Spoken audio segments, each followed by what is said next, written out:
भगवद्गीता अध्याय 2.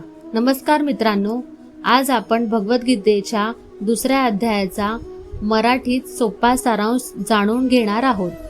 अर्जुनाची शरणागती. पहिल्या अध्यायात अर्जुन दुःखी होऊन युद्ध करण्यास नकार देतो. तो भगवान श्रीकृष्णांना म्हणतो, माझे मन गोंधळलेले आहे. योग्य काय आणि अयोग्य काय हे मला समजत नाही. मी तुमचा शिष्य आहे. कृपया मला मार्गदर्शन करा.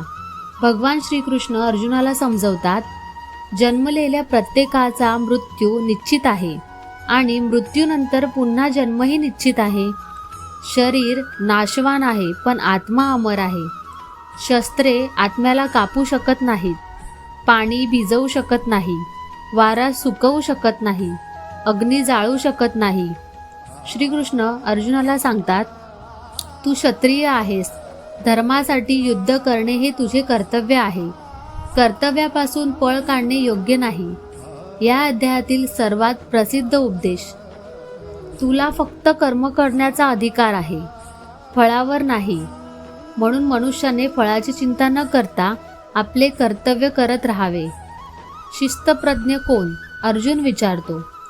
शिस्तप्रज्ञ व्यक्ती कशी असते?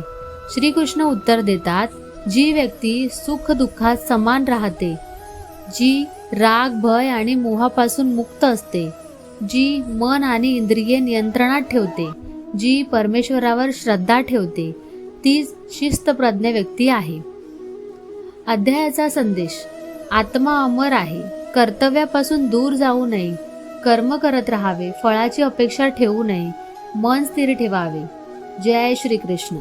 श्रीकृष्णार्पणमस्तु.